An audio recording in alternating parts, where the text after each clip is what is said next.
폴란드. 폴란드는 중앙 유럽에 위치한 나라로 역사적, 문화적으로 풍부한 유산을 지니고 있습니다. 수도는 바르샤바이며 주요 도시로는 크라쿠프, 브로츠와프, 그단스크 등이 있습니다. 폴란드는 중세 시대부터 중요한 문화와 학문의 중심지였으며 특히 크라쿠프는 폴란드 왕국의 옛 수도로 많은 역사적 건축물이 보존되어 있습니다. 제2차 세계대전 중 큰 피해를 입었으나 이후 재건을 통해 현재는 경제와 관광이 활발한 국가로 성장했습니다. 주요 관광지로는 유네스코 세계유산으로 지정된 비엘리치카 소금광산, 아우슈비츠 비르케나우 강제수용소, 말보르크 성 등이 있습니다. 폴란드는 또한 타트라 산맥과 마주리 호수지대 등 아름다운 자연 경관을 자랑하며 폴란드 요리와 전통 문화 역시 매력적인 요소로 많은 관광객을 끌어들입니다. 유럽의 아름다운 나라 폴란드로 떠나가 보실까요? 크라쿠프. 크라쿠프는 폴란드 남부에 위치한 도시로 비스와 강에 접해 있습니다.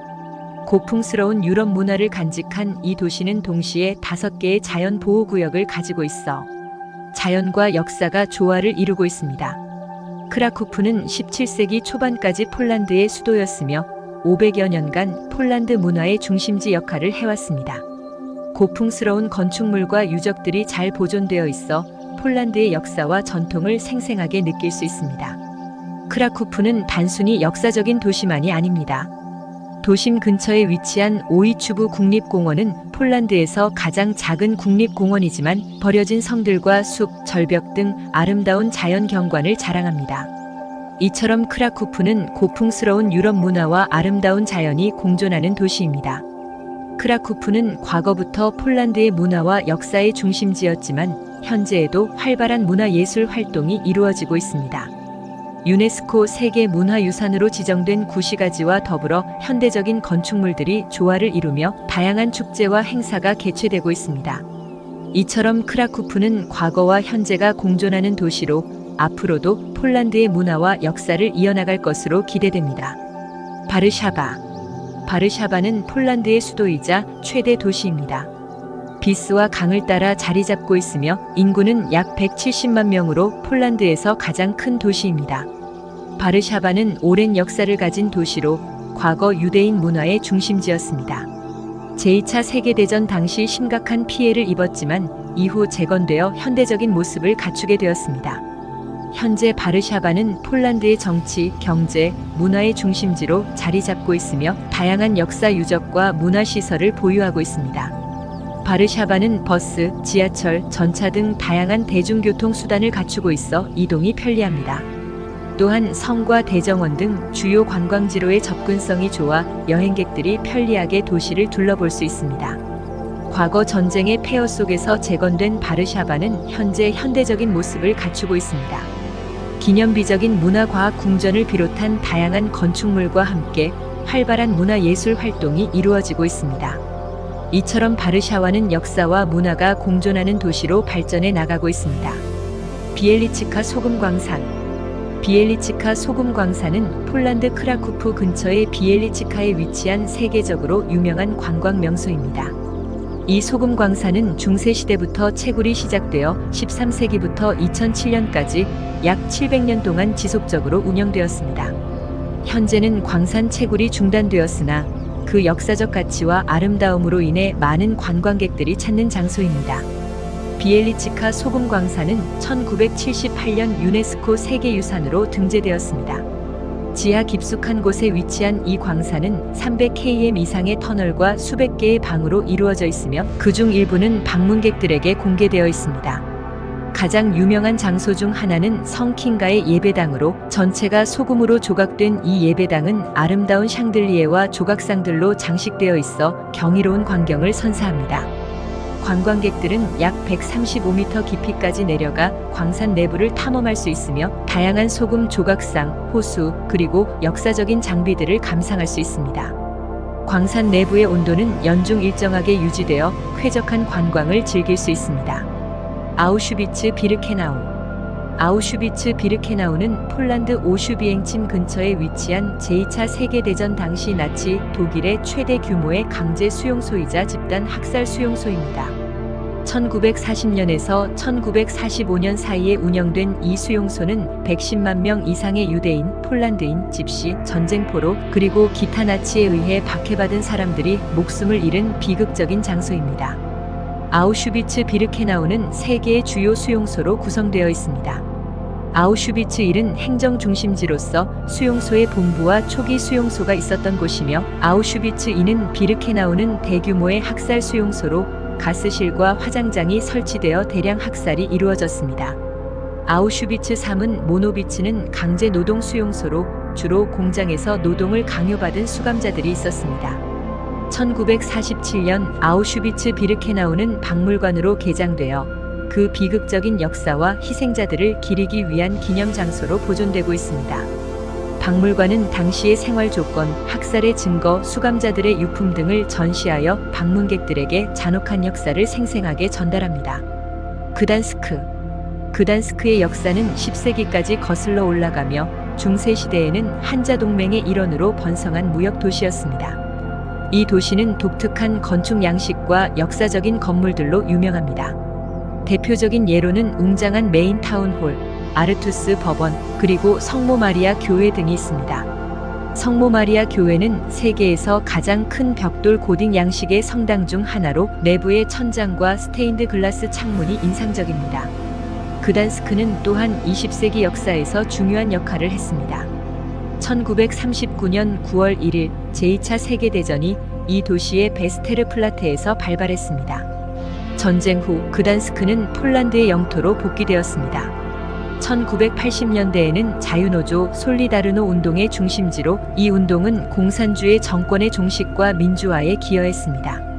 자유노조의 리더인 레흐 바웬사는 이후 폴란드 대통령이 되었습니다. 브로츠와프.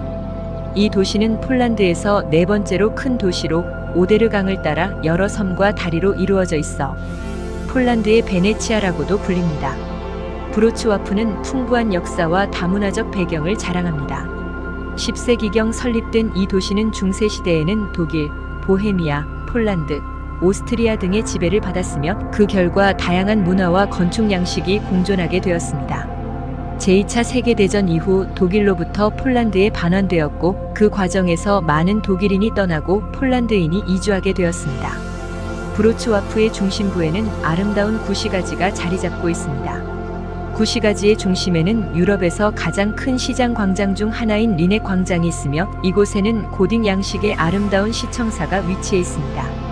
또한 이 도시에는 역사적 건축물들이 많이 보존되어 있으며, 브로츠와프 대성당과 유네스코 세계유산으로 지정된 백운석 홀도 방문할 만한 가치가 있습니다. 자코파네는 폴란드 남부 타트라 산맥의 기슭에 위치한 작은 도시로 폴란드에서 가장 유명한 겨울 스포츠 및 휴양지입니다.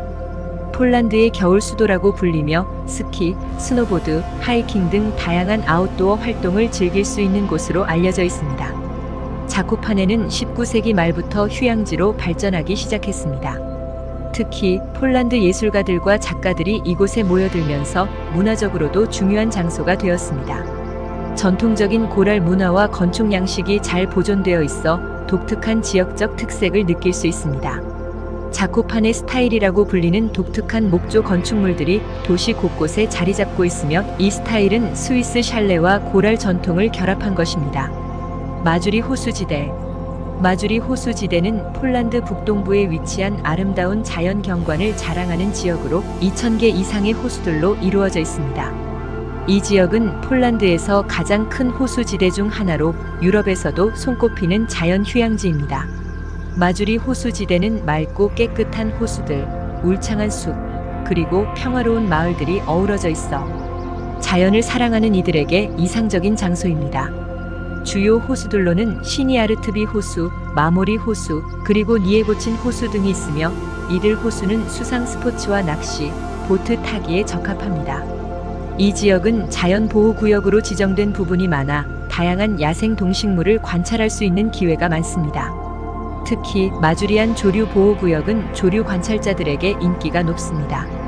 이곳에서는 다양한 종의 새들이 서식하고 있어 자연 속에서의 조용한 시간을 즐길 수 있습니다. 말보르크 말보르크 성은 폴란드 북부의 말보르크시에 위치한 중세의 거대한 성곽으로 세계에서 가장 큰 벽돌성으로 알려져 있습니다. 이 성은 13세기에 독일 기사단에 의해 건설되었으며 원래는 마리엔부르크라고 불렸습니다. 성의 목적은 독일 기사단의 군사적, 행정적 중심지로 사용되기 위함이었습니다. 말보르크 성은 고딕 건축의 걸작으로 평가받고 있으며 세 개의 주요 부분으로 나뉩니다. 상성, 중성, 하성입니다. 각각의 구역은 방어벽과 해자로 둘러싸여 있으며 성 내부에는 성당, 식당, 거주 공간, 그리고 다양한 방어 시설들이 잘 보존되어 있습니다. 이 성은 15세기 중반까지 독일 기사단의 수도로 기능하다가 1457년에 폴란드의 카즈미에시 4세의 군대에 의해 점령되었습니다. 이후 폴란드 왕국의 중요한 군사적, 정치적 중심지로 사용되었습니다. 제2차 세계대전 동안 심각한 피해를 입었지만 전후에 광범위한 복원 작업을 통해 원래의 모습을 되찾았습니다. 토룬은 폴란드 중북부에 위치한 도시로 비스와 강 유역에 자리 잡고 있습니다. 이 도시는 중세시대부터 중요한 상업 중심지로 번성했으며 특히 고딕 건축과 풍부한 역사로 유명합니다. 토룬은 1233년에 튜턴 기사단에 의해 건설되었고 그 후 한자동맹의 일원으로 번영을 누렸습니다. 토룬의 올드타운은 유네스코 세계유산으로 등재되어 있으며 중세 유럽의 도시 구조와 건축 양식을 잘 보존하고 있습니다. 주요 명소로는 토룬 성 시청사 그리고 성 요한 대성당이 있습니다. 성 요한 대성당은 코페르니쿠스가 세례를 받은 장소로도 유명합니다. 이 도시는 천문학자 니콜라우스 코페르니쿠스의 출생지로 그의 생가인 코페르니쿠스 박물관이 위치해 있습니다. 이 박물관은 코페르니쿠스의 생애와 업적을 기리는 전시물들을 통해 방문객들에게 그의 삶과 연구를 소개합니다. 어때요? 중세의 역사가 고스란히 남아있는 폴란드, 충분히 매력적이지 않나요?